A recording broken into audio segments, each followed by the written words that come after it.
Selamat datang di Gaston Official. Kali ini kita akan membahas mengenai UTS Matematika 2A ITB 2024. Yang pertama, kita punya soal sebagai berikut. Integral dari X pangkat 3 E pangkat X dx dapat diselesaikan dengan menggunakan integral parsial dengan memilih U sama dengan X pangkat 3 dan dv sama dengan E pangkat X dx. Nah, selanjutnya, pertama-tama untuk mengerjakan soal ini, kita perlu ingat bentuk integral parsial terlebih dahulu. Pertama-tama, kalau kita punya bentuk seperti ini, integral dari U dv itu akan sama dengan UV dikurangi integral V du. Nah, selanjutnya di sini dari soal kita diminta untuk memilih U sama dengan X pangkat 3. Berarti di sini kita punya U sama dengan X pangkat 3 dan dv sama dengan E pangkat X dx. E pangkat X dx. Nah, selanjutnya berarti yang kita butuhkan itu adalah du dan juga v. Du itu diperoleh dari yang mana? Dari yang U sama dengan X pangkat 3. Di sini kita bisa peroleh du. Du-nya berarti adalah sama dengan 3x kuadrat dx. Nah, seperti itu. Selanjutnya, V diperoleh dari dv sama dengan E pangkat X dx. Di sini kita peroleh bahwa V-nya adalah E pangkat X.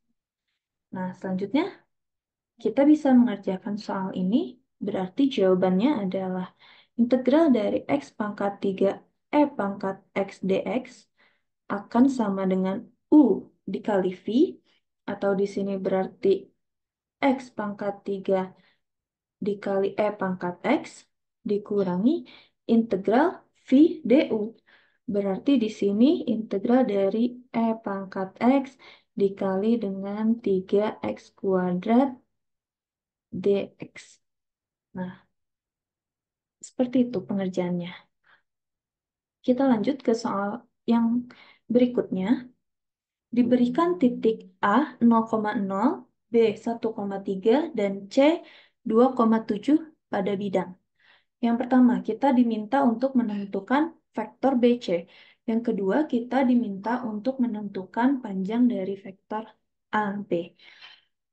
Nah, yang pertama, untuk mengerjakan bagian A, kita bisa melihat bahwa titik pangkalnya adalah B, titik ujungnya adalah C. Jadi di sini, untuk bagian A, kita bisa menjawab bahwa vektor BC adalah bagian X yang di C dikurangi bagian X yang di B, begitu pula bagian Y di C dikurangi bagian Y di B. Jadi di sini kita punya 2 dikurangi 1, ini bagian X-nya, bagian Y-nya 7 dikurangi 3. Jadi kita punya bahwa vektor BC itu adalah 1,4. Nah, seperti itu ya. Selanjutnya, untuk yang bagian B, kita diminta untuk menentukan panjang dari vektor AB. Berarti di sini kita punya titik pangkalnya A dan titik ujungnya B untuk vektornya. Nah, nanti selanjutnya kita mencari panjang dari vektor tersebut. Pertama-tama, kita cari terlebih dahulu apa itu vektor AB. Serupa dengan cara pada bagian A, berarti kita punya di sini bagian X pada B dikurangi bagian X pada A, berarti kita punya 1 dikurangi 0. Selanjutnya bagian Y pada B dikurangi bagian Y pada A. Berarti kita punya 3 dikurangi 0. Ini sama dengan berarti 1,3. Nah, sekarang kita diminta untuk menentukan panjang dari vektor AB. Panjangnya bagaimana di sini? Berarti kita punya panjangnya adalah 1 kuadrat ditambah 3 kuadrat.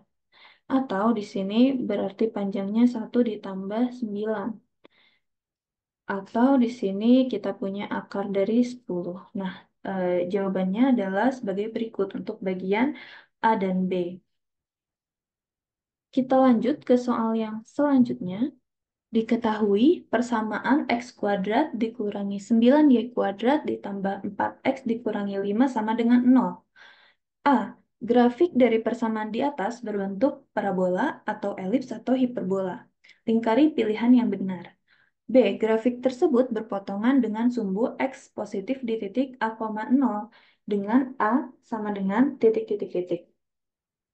Sebelumnya, kita ulas terlebih dahulu bagaimana bentuk persamaan dari elips dan hiperbola.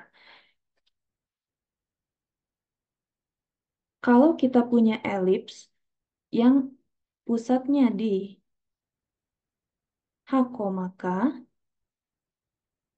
bentuk umumnya akan menjadi X min H kuadrat per A kuadrat ditambah Y min K kuadrat per B kuadrat sama dengan 1.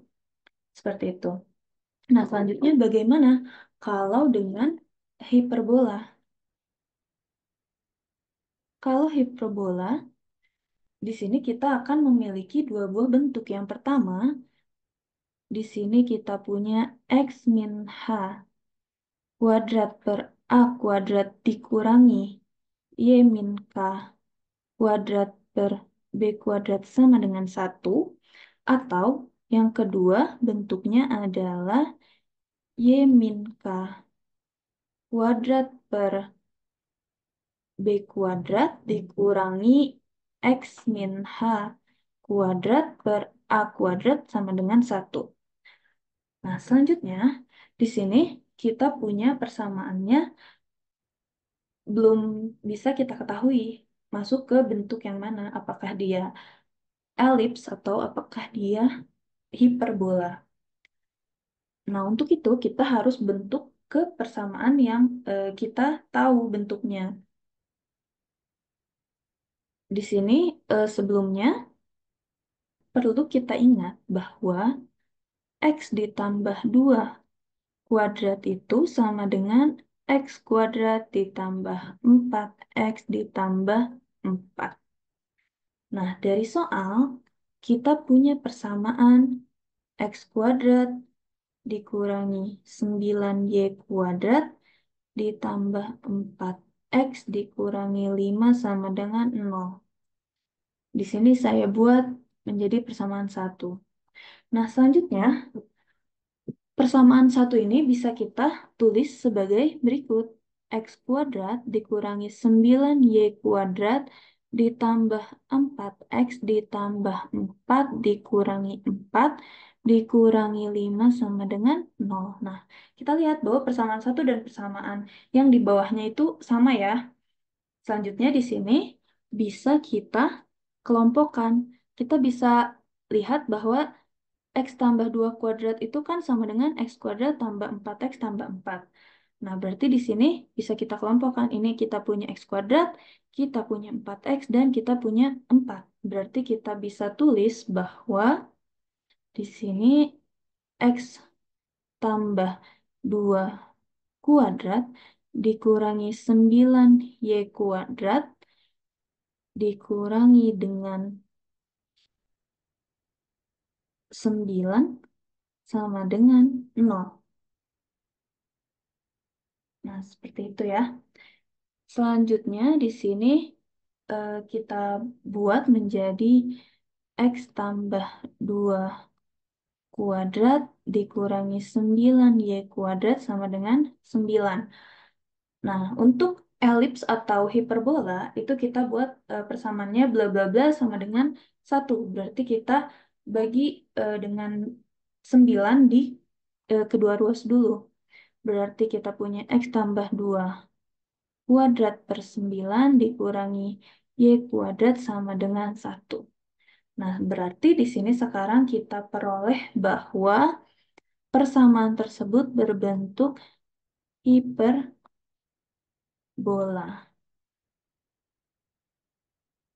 Nah, selanjutnya untuk pertanyaan bagian B,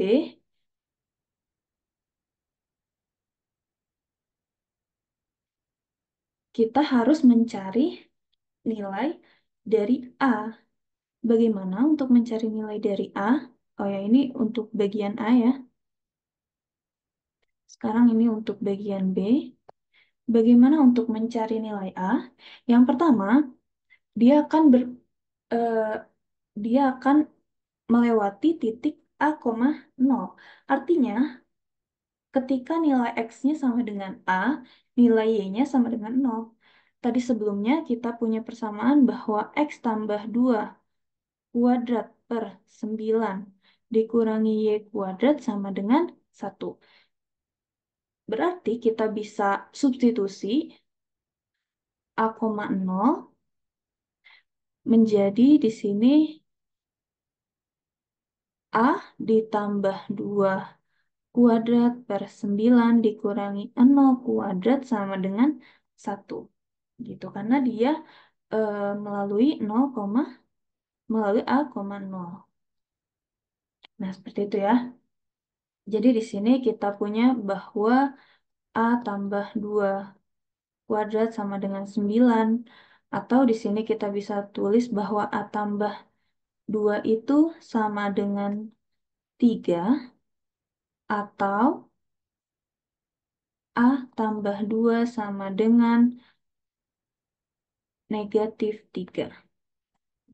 Nah, selanjutnya di sini kita peroleh bahwa A itu bisa sama dengan 1 atau di sini A sama dengan negatif 5. Kembali ke soal bahwa yang diminta itu sumbu X positif, berarti yang diinginkan adalah ketika A-nya sama dengan 1. Jadi jawabannya adalah A sama dengan 1. Baik, sekian untuk pembahasan soal-soal hari ini. Apabila teman-teman suka dengan channel kami, jangan lupa subscribe. Terima kasih.